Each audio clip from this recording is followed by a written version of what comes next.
Hello, everybody. Thanks for being there and attending our workshop today. And my name is Guy Peer. I'm working here in iDiv in Overstead for quite a few years. I'm a conservation biologist. I work on butterflies for many years, but I also work on agricultural policies and other European policies. And there's a link between the two or more, several things that we are doing because butterflies are a tool. So the purpose of today's meeting is to actually learn about being a multiplicator. It's not only about learning about butterflies, because there are also butterfly specialists among us, but to learn about the narrative, to learn about the project and how can we tell others about that. So I'll share my screens in a second. Okay, so now you should be able to see my screen. Those who are online, do you see my screen as well? Okay, so as I said, the main idea of this workshop is not only to learn about butterflies, but in fact, there are two parts of it. First of all, the question is actually, what are we wanting to do? What do we think about when I'm saying, okay, train the trainer? Then we will learn, first of all, about the projects and the narratives or the messages and topics that are important for us, because this is the first thing that we are asking ourselves. How do we talk to others? There will be a practical part where we want to actually practice what you call the elevator pitch approach, where you need to tell about the project in 20 seconds or 30 seconds. We will work in groups to practice that. And then we talk about how to become a butterfly expert, or at least how to seem as a butterfly expert, even if you're a relative beginner. So how do you acquire knowledge fast enough so that you actually acquire the capacity to tell others, even if you know only about 5 species or 10, and how to learn so that you become an expert in a very short time. So this is an exercise that we will also do. But it's more about storytelling. And then will be a short closing round to ask for your feedbacks on that. So here's actually a question to yourself. When you hear the word multiplicator, or some people might call it an ambassador or speaker, what do you think about? What comes to your mind when I'm talking about being a multiplicator? What do you want to do with it? Anybody also online? Welcome to tell us, what is a multiplicator for you? What is an ambassador for you? I can be an icebreaker if you want. I don't mind being recorded. But for me, an ambassador is somebody, or a multiplicator is somebody who is spreading the knowledge about natural world or insects or butterflies in particular, but also somebody spreading affection for them, if not love. We don't expect all people to love insects, but they can appreciate them for their ecosystem and other roles, and for just being like awesome. Okay, thank you. So you said two very important things. One is to carry a message, and the question will be to everybody, what is the message that we are carrying? And the second is the emotional part of relating to them. And I see that Allah added also online kind of an expert with good teaching skills. So we need to be able to teach others. So here's also the reasoning of doing a train the trainer workshop. Anybody else wants to add on what do you perceive as a multiplicator?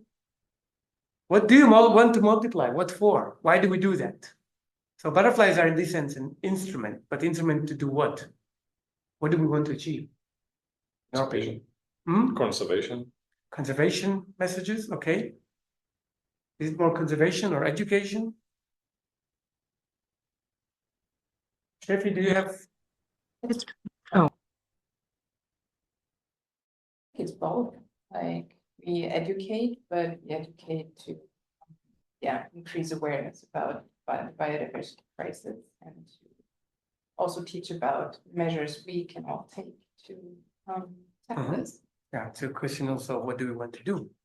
Yeah, correct. So all this is true. I will still come back to sharing the screen and sharing what I perceive as a multiplicator and what I wanted to share with you on thoughts about why we're doing that. These are pictures from two different types of multiplication cases. And all these pictures were taken in the botanical gardens in Leipzig. And the point is that a multiplicator is also, it can be a place, it can be a process, it can be a process where more and more people are engaged into doing something, but I myself, for instance, as a butterfly expert, have not been in any of these events. So the botanical gardens, as a place that many people are visiting, became a multiplicator, and that means that they are the ambassadors. I don't even know about all the activities they have, but they have sufficient knowledge and experience to leverage the message to thousands of people visiting them.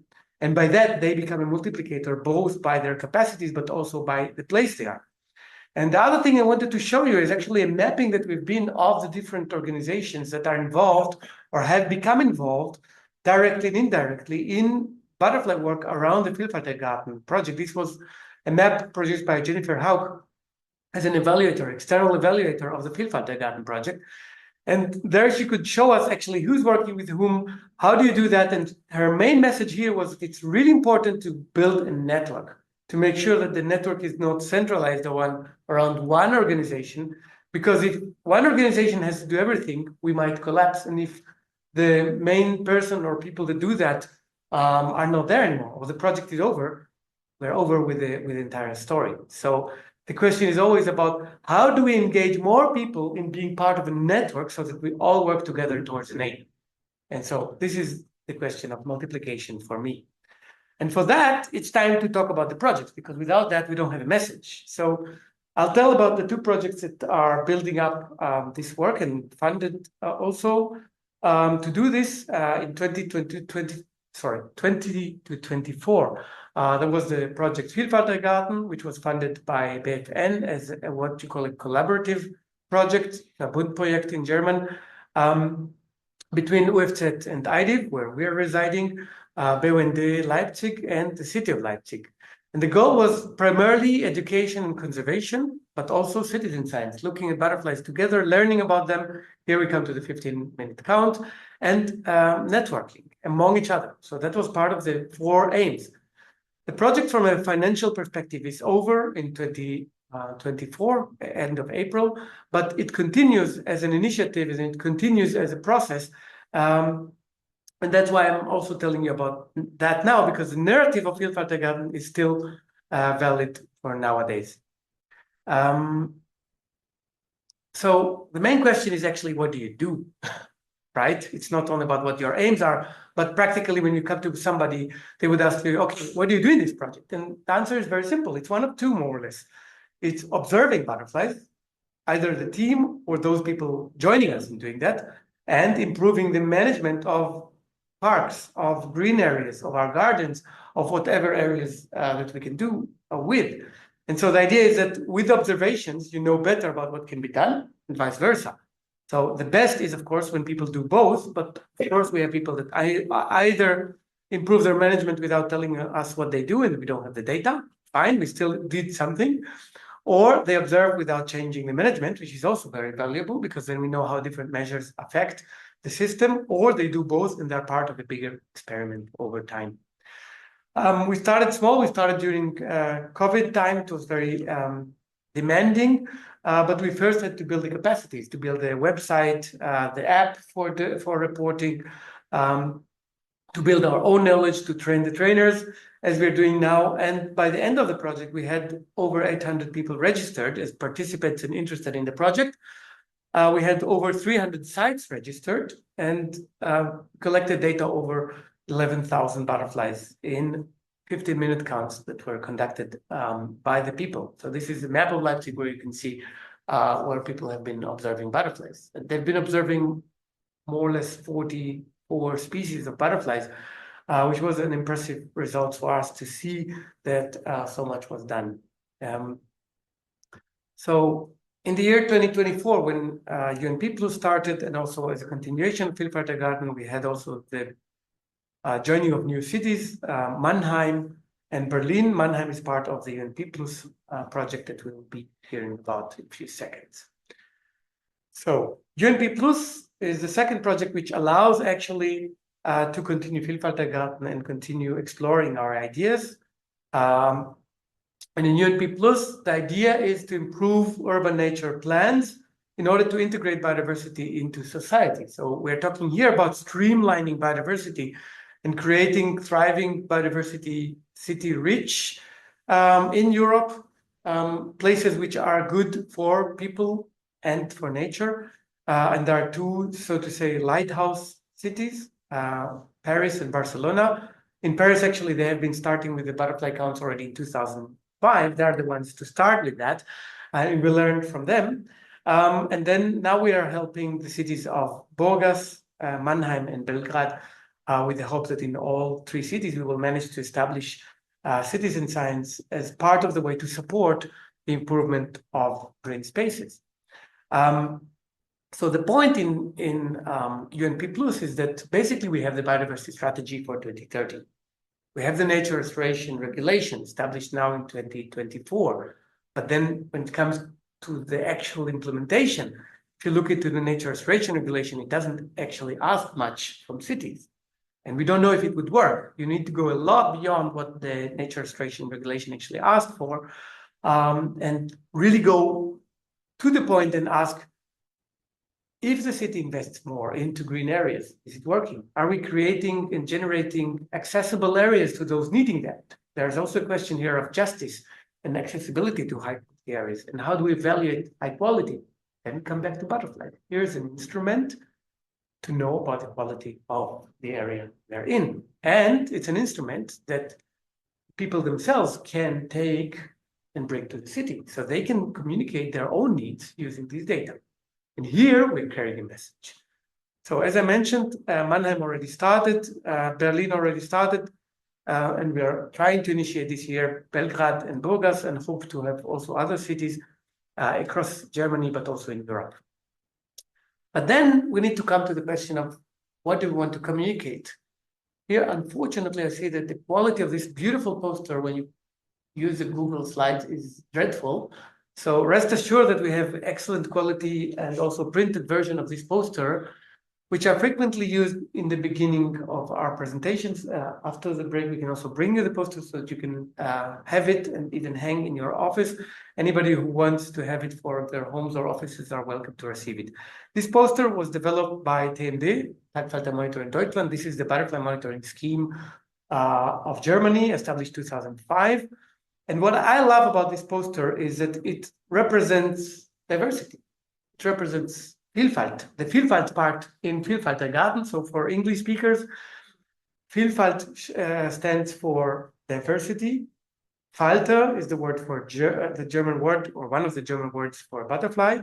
And VielFalterGarten is a game of word, like a word game of diversity garden or butterfly garden, actually. Now, what this poster shows are all the species occurring in Germany in one poster. And it reminds me of what I do when I'm a tourist. And I come to a new city and I want to see the city from, getting a feeling of that city. Then I would go to the nearest tower, usually it's the church tower or something else. And then I look from above downwards. And what I see is a diversity of people and structures and building, and I see diversity. And it's beautiful. It's really thriving and interesting to look at.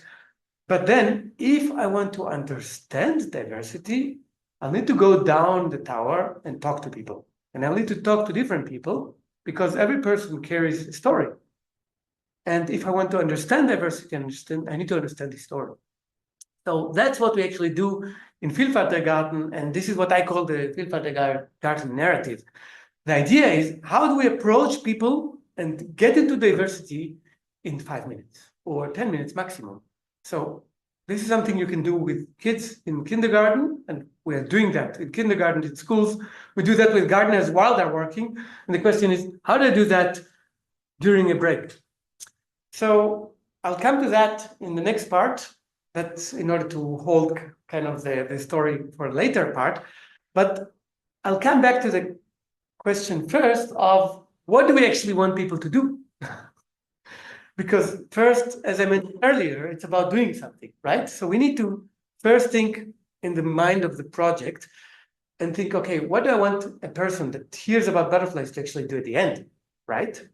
And here we come to the practicality, and some of you attending now might already know a lot about butterflies, but you want to make sure that you understand the method as well, right?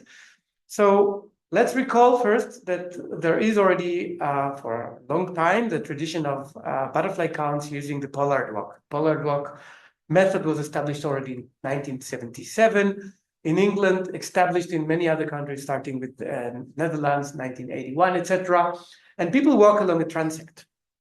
And there are thousands of transects being walked, and I'm doing one as well. But here we want to use a low entry method, which was established by Romain Julien already in 2005, where he said, wait a minute, I'm sitting now in my garden. I have free time. I'm not doing much. My garden is too small. I cannot go for a walk, but I have time. And I see butterflies around. Why shouldn't I just count them? So the idea is to spend a given amount of time so that we know the sampling effort and count everything that we see.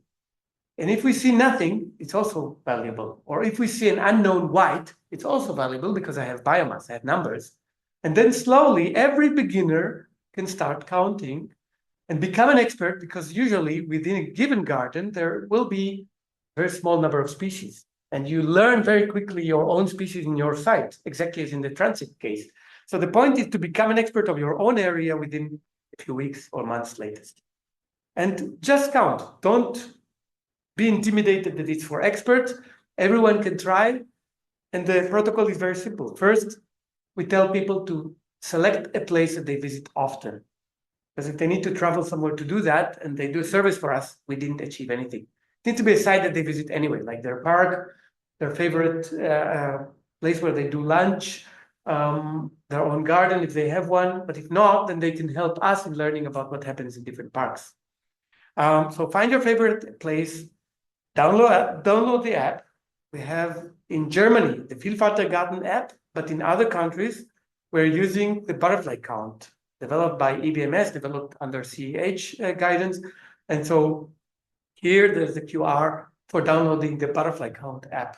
Or non-German countries, because this is the English presentation, of course. And this was done together with CH and, of course, with David Roy and with others that supported the onward development of this app so that we can actually register the site in the app, describe the site, you get specific questions so that we know more about the location. And then go ahead, take the 15 minutes, try to identify all the butterflies to the level of the species. And if you didn't manage, no worries, just report an unidentified white or what you call a complex of. It might be either small cabbage white or green veined white or something else. So just try and do your best. If you need a pause because you need to still open the book or a photograph or whatever, you pause the app, and then you can continue the count later on. So don't get stressed, I have 15 minutes. How do I do that if I have 50 butterflies? In some cases, you need time. So take your time. It's not about getting stressed, it's about having fun. And then if you enjoyed it, come and count again. We can only use data from places that counted several times a year, because the butterflies you see in April are, of course, not the butterflies you see in June or July. And of course, there's a weather effect, etc. So in order to get the full picture of the butterflies in a given location, optimally, we say every 2 weeks. Of course, every 1 week is excellent, but every 2 weeks is great. And at least 3 times a year is already fabulous. Of course, the butterfly season April till September, but we actually have also a core area for those who say, well, this is a really valuable site for me, but I cannot go for the entire year. Then we say middle of June till middle of August as a peak season where we really need the data. Okay, and then the other question is, what do you want me to do in terms of improving the area? Of course, if I have a garden, I can do something. Otherwise, I can only observe, and I can select sites under different management. And here we have a long list of tips for people on how to improve the management of a given location. Here's an example from the Park, where I live, or next to where I live in Leipzig. And here you see that shortly before the birds arrive, and before the 1st of March, they all cut the hedges. But luckily, they do not cut the entire hedge. They leave some hedges uncut, and they also preserve the material and put what you call benjahecke. And they don't mow everything, so they leave some areas unmowed. And this is also part of the communication we have about not cutting everything. But we'll come to this in the second part through the butterflies again. So one slogan that we're using is, if you don't know enough about butterflies and you don't know what to do, what you need to know is about diversity. The diversity of structures, diversity of plants, especially native plants, leaving some areas unmanaged and just allowing diversity to thrive, even if it's burning nettle, like Brennnessel, is really valuable for biodiversity. So diversity brings diversity. It works also for cultural and linguistic and other issues. So this is kind of a motto or slogan that we're using that helps us also utilize the butterflies towards stability. So how do you become an ambassador? First of all, what we will do today is we will practice the VielFalterGarten narrative or the storyline. Then utilizing that and experimenting and just talking to friends, talking to family, neighbors, whoever you think is useful to talk to, but also maybe practicing on those that you don't think it's useful, and then you learn from that as well. But also, we hope to see that the multiplicators, people that join us, will be also bringing other organizations, other cities. We have sometimes an event where somebody says, "But in my city, I could talk to those people and can I have 20 flyers and give them?" And I always say, yes, of course. By doing that, you become a multiplicator, you become an ambassador. Please do so. We try to never say no, but rather direct on how can people work with us without putting a strain of more work on us or themselves. This is very important to keep also our own sustainability. And we hope to also reach other cities and recruit them, meaning that the city itself will adopt the measures and do so. So what are actually the messages we're trying to deliver? Here's a list of messages that I collected, which are the messages I have, or at least the ideas I have in mind, if people ask me about it. And so I mentioned already for VielFalterGarten this issue of diversity bringing diversity, both from a biodiversity perspective, but also from a cultural and acceptance issues in society. That, yeah, if you want to have a diversity of butterflies, you'll need to accept also those that might be damaging your crops or your kohlrabi and whatever else. And suddenly butterflies become door openers to talking about sustainability. So instead of talking about climate change, for instance, and being is it a friend or foe, we come through people's emotional relation to butterflies, and through that we can talk about even climate change or what you buy in the supermarkets to support those that support butterflies, and suddenly we are really talking about sustainability issues.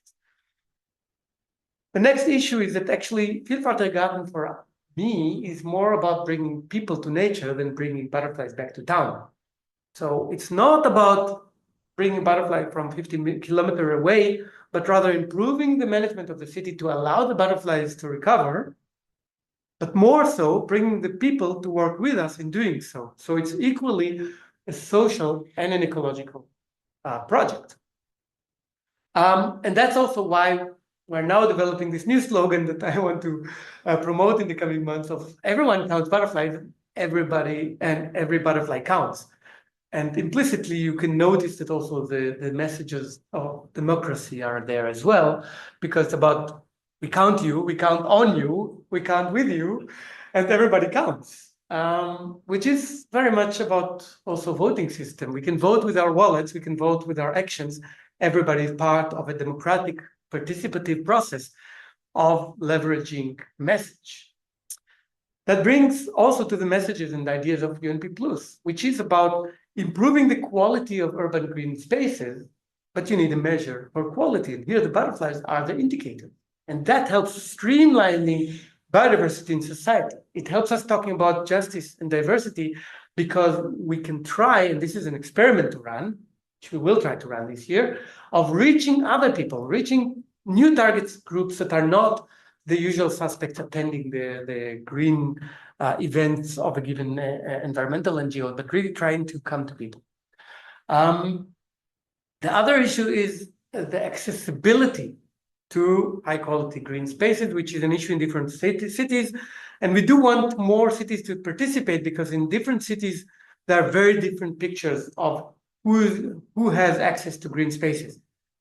And Leipzig is a very interesting example because actually one of the best areas of the city is Grünau, where actually very low socioeconomic status people live, but they live in big houses. They have green spaces, large green spaces, partly with high quality, and they have even communal gardens and things like this. And it actually shows also through many social studies running long-term monitoring done by the website that they're among the happiest people in Leipzig.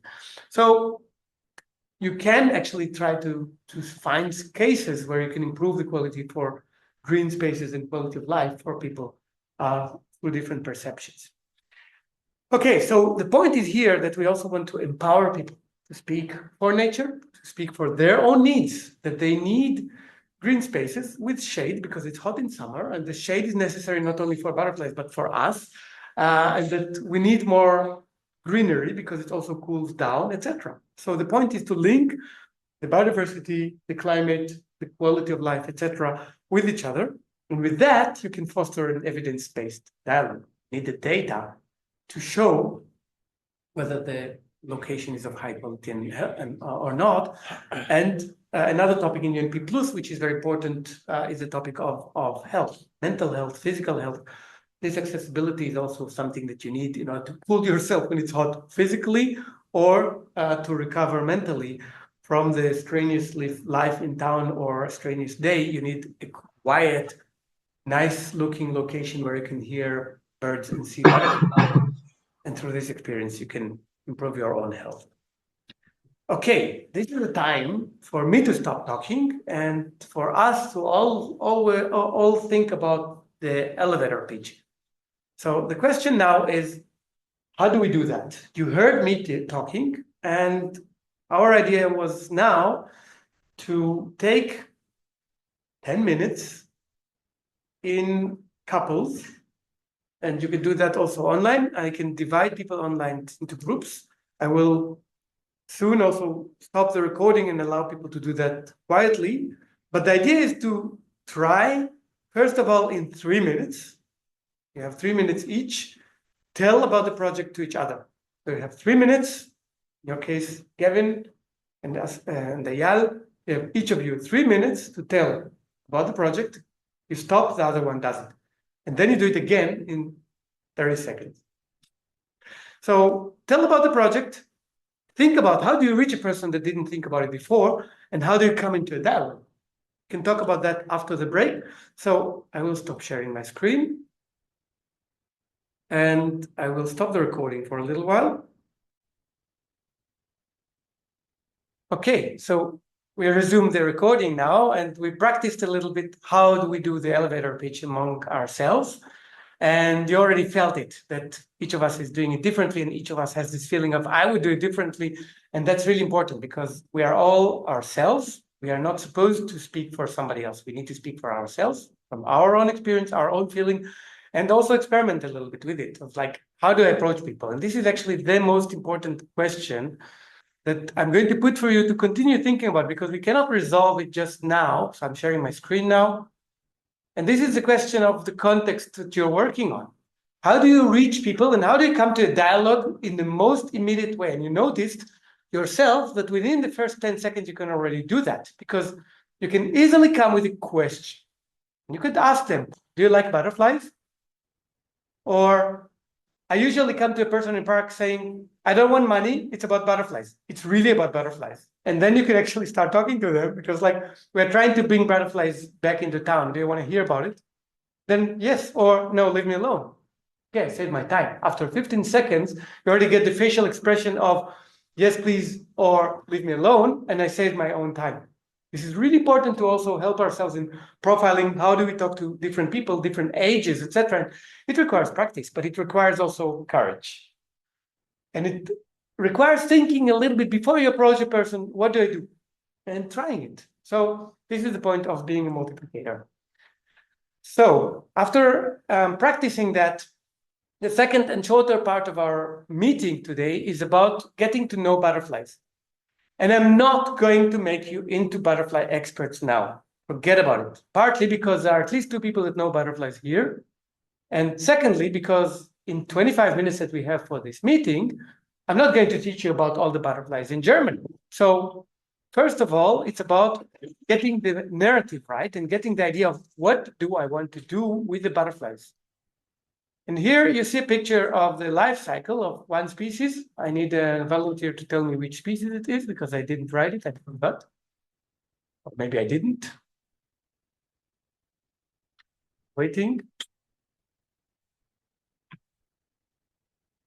Still wait. You see the C here, it's opposite. You could see, yeah, okay. Oh my God. Take your time, take your time. VielFalterGarten. Yeah, I know that. The name in English is actually the comma. I think so. Polygonia C album. So this is a common species. It feeds on nestle or nettle. It only feeds on nettle, or sorry, in that case they feed also on other things, but this is the life cycle. So we see the egg, we see the freshly hatched larva, then the large larva just before pupating, and then the adult after pupating. And you see also territorial individuals standing on the nettle. So here we have territoriality. So now the question is, why do I tell you about this butterfly, right? So it's about pick your fight, pick your species. Why do we choose on certain species, and what is the narrative and message we're trying to leverage there? And really, it's really important that you develop your own story with the butterflies as your instrument. So you need to have ready in your pocket a story that you can tell in 20 seconds about one species that makes people think. And it makes people think about different things so that you can collect the stories.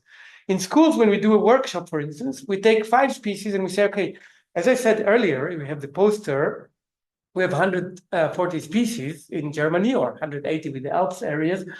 Obviously, I'm not going to tell about all. So I'm going to pick 4 or 5 species. And after you learn these species, you already know a lot.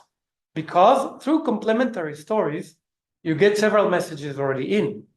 So I'm going to go through these species now, and on the table as well, we have a selection of species that I've taken. One is the orange tip, Anthocharis cardamines. One is the European peacock, Inachis io, that is overwintering in our cellars. One is Gonepteryx rhamni, or the brimstone, Limonite ropit. And one is the common blue, Polyomatus icarus, the grassland butterfly. And then, of course, we have the comma that I've mentioned earlier. And the point that you see in all of the examples is that basically we have a very simple storyline and storytelling approach.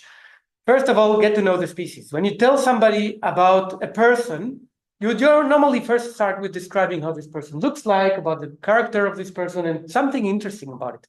Something about this person that might make it interesting to know more. And for butterflies, of course, it's very important to know whether there's difference between the male and the female, if they differ, obviously. With humans, it's also typically like that if you want to describe the Homo sapiens as a species, male and females do have some morphological differences.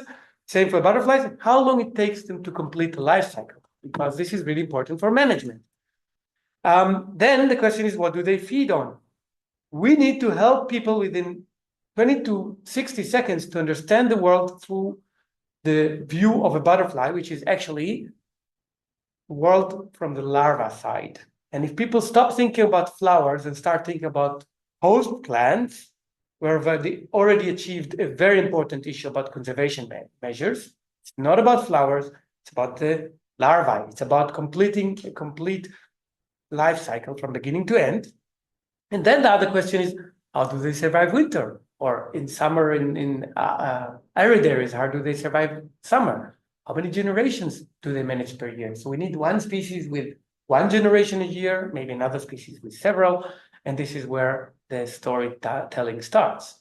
So once I tell about one species like the peacock, and I tell about that butterfly, I immediately can say, and by the way, there are many other species which eat nettle. There are many species that require brennesses. So the red admiral, painted lady, comma, and many others. It's actually about 20 species in Germany alone that feed on nettle. So this is really important. So what does it mean? The moment people understand that nettle is important, I've already achieved my aim, because the next stage is, okay, don't cut all the nettle down in your garden, because if you do that, you kill them. And if you want to do it, in that case, for all the species that I'm currently showing, they're overwintering as adults. And since they're overwintering as adults, then you can cut the nettle if it disturbs you in winter. You can even take them out of the ground, etc.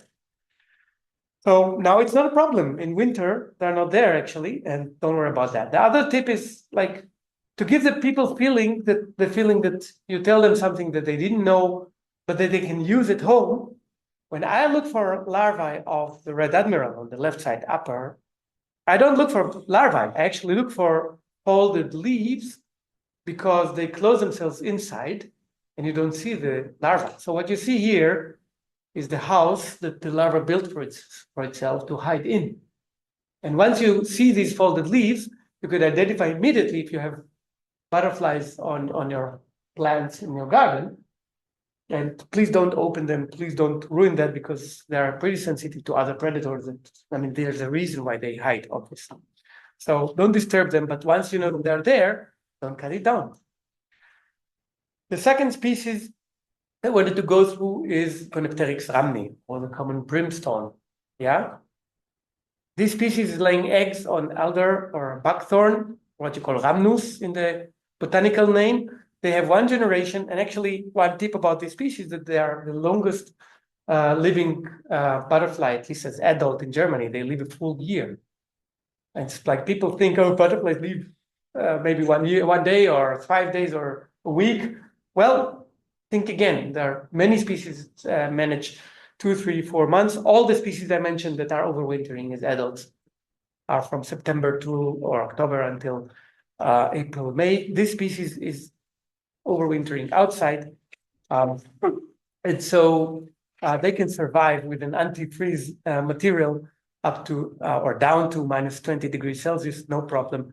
They overwinter in typically in these structures that I've shown you before, like hedges or the Benjahecke, things like this. But why do I tell about this butterfly, right? The question is, what have I done by telling? I've actually generated the story about a second habitat, and this is hedges. So immediately people understand, oh, I shouldn't cut it, especially if it happens to be a buckthorn, which is a very common species in people's hedges for gardens. And then when people start thinking about hedges, we're talking about a very, very important habitat, both in gardens, in urban areas, but also in agricultural areas, and many species require them. So suddenly we can add another story and yet another story, and more species are joining. So the black and white, for instance, a beautiful butterfly, which you can hardly see in cities, and they overwinter as larvae on the hawthorn, I forgot the name, sorry. Weißdorn. So they're overwintering, they build a nest, they live together as a group inside, unlike the brimstone where the larva is alone. And they also have other species that feed on buckthorn. And then if that was enough, and you feel, okay, the person is not yet fully with me, you can still add another story about another butterfly. This is the group of the hair streaks, which usually have only one generation a year, and many of them are overwintering, or actually over summering as an egg. So they have one generation in summer, they lay the egg, and the egg is down in the meeting point between the branches and staying there until the next spring, and only then hatches and the larva starts feeding. And the moment people hear this story, it's completely intuitive.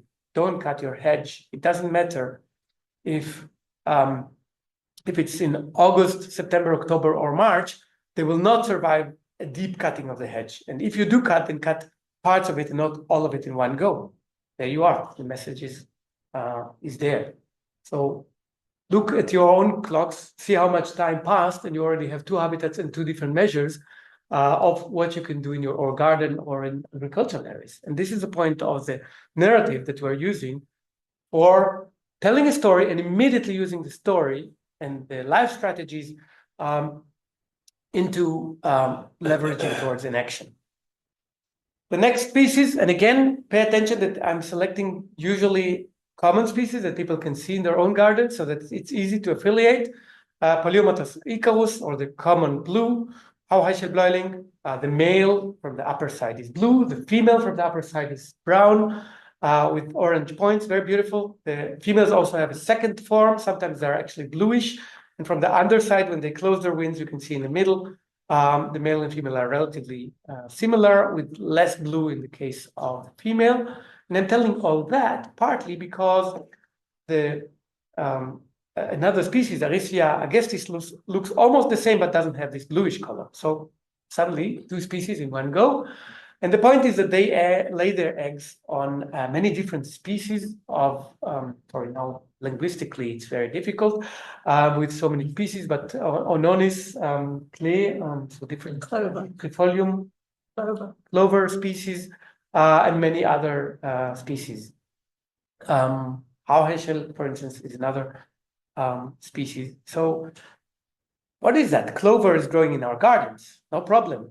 Particularly in mowed areas, they actually are being outcompeted by grasses. So this butterfly will win from a mowed grass. They will lay their eggs on the clover and develop. Or if you have a fallow and you have some Ononis plants in there, or Lucerne or others, they will grow there. Nobody disturbs them, and they're happy, and you'll see them in large numbers. And they will come and drink from your oregano or other plants in your garden, but still they need to develop. In order to develop, if you mow in between the time that they lay their eggs and the time that they develop, they will not complete the life cycle. So it takes about a week until the egg hatched, then 2 to 3 weeks for the larvae to develop, another week to 2 weeks for the pupa. Then they have a second generation, and in a good year, 3 and even 4 generations per year. So this is a relative generalist. Why am I telling all that? Because this is a grassland species that requires mowing or grazing. But then we should mow our gardens if we want the butterfly, right? So mowing, but not too frequently. So should I mow or should I not? Need disturbance. We need disturbance. Should I mow everything? No. Why not? And it will be great for the butterfly. Well, So let's see. Let's take another species. Complexity requires more species. Let's take Melanargia galatea, marbled white as a Schachbrettfalter. This is a very, very common butterfly in grasslands, also in fallowland, but a bit less. In parks, if we don't mow them, and especially on unmowed grass. And the reason is that they are really generous. They eat many different types of grasses. They don't even lay eggs. They just throw them from above. They can allow themselves to fly randomly over space and throw the eggs. The larvae hatch after about a week or 1.5 weeks, and they go to sleep immediately.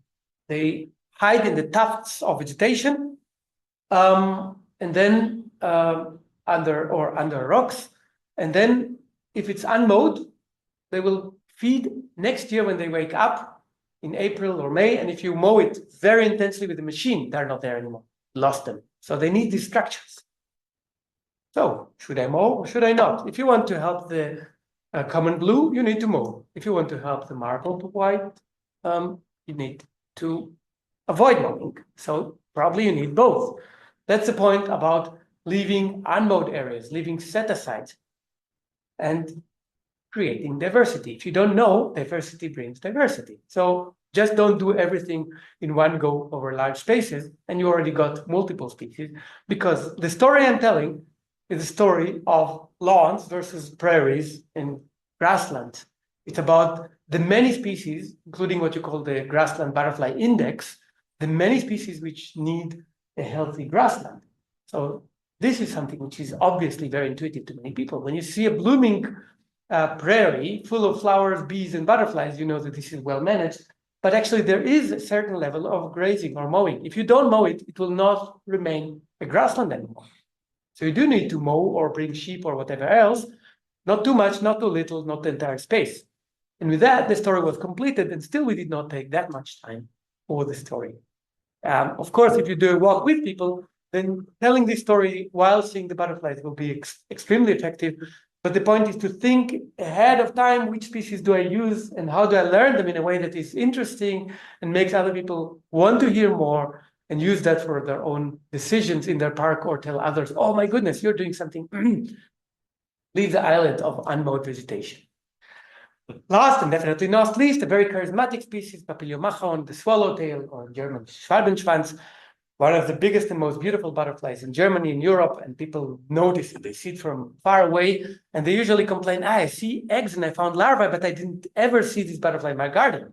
They make large distances. They fly quite often. They lay their eggs while flying around above the fennel or the carrots or whatever it is. So they do come to gardens, and if the fennel is not full of pesticides, they will manage to survive on it. So they manage several generations a year, and they overwinter on the vegetation or on walls as a pupa. So they overwinter in the pupa. What does that mean? Means that we need fennel in our gardens. We need carrots or other plants for the family. Obviously, we need to avoid using pesticides, because if we use pesticides against the cabbage white, we also might kill the swallowtail. But don't cut the dry vegetation in winter, because if you cut the dry vegetation, it doesn't look well. But even if you cut it in March, they will not survive until April, when the first adults hatch. Now with climate change, March, but still, the point is that here we made another message relevant for gardens, relevant for people that grow it in agricultural areas, and obviously relevant for many species that overwinter as pupa, like the orange tip or the small cabbage white here. And the orange tip only makes one generation here, and flies in spring. So they're flying currently in Germany, Israel, or in other places, Bulgaria, etc. This is a famous marker of spring for many people. So that was it from my side regarding stories. And now the question is, with the minutes that we still have, whether we want to try that with a book. And the point is how to work with a book. So what I will do now, I put it also online. You have the books in there, and we will do a very short experience of how to use the book. Okay, so we'll take 5 minutes to take one species, to read about this species as quickly as you can. I give you 3 minutes to read about the species, and then you'll tell me, why did I choose this species? Okay, so it's Rashnia levana. For those who don't speak German, it doesn't matter, because you can get the most important details by looking at what I just give you here. If you do read German, great. If you have a book in your own vicinity, you can open it. I'll stop sharing for a moment. Sorry, I'll pause the recording, which I hope is ongoing. And I give you a bit of time to think, why did I choose this species? Rashnia levana. So I'm continuing the recording after we discussed a little bit this species, the Landkärtchen. And the reason we chose it is because it has these two morphs, as I mentioned. So it has this spring and summer morph. One is orange, one is black. This is a nice anecdote, nice starting point. It feeds on nettle. But the most important thing is actually that they have a different life strategy to all the others. So we have a complementary story here. The main issue is that they actually overwinter as larvae, and that means, and they build these nests actually. So in that case, they also, by the way, lay their eggs one on top of the other. They create kind of towers of eggs, which is very strange.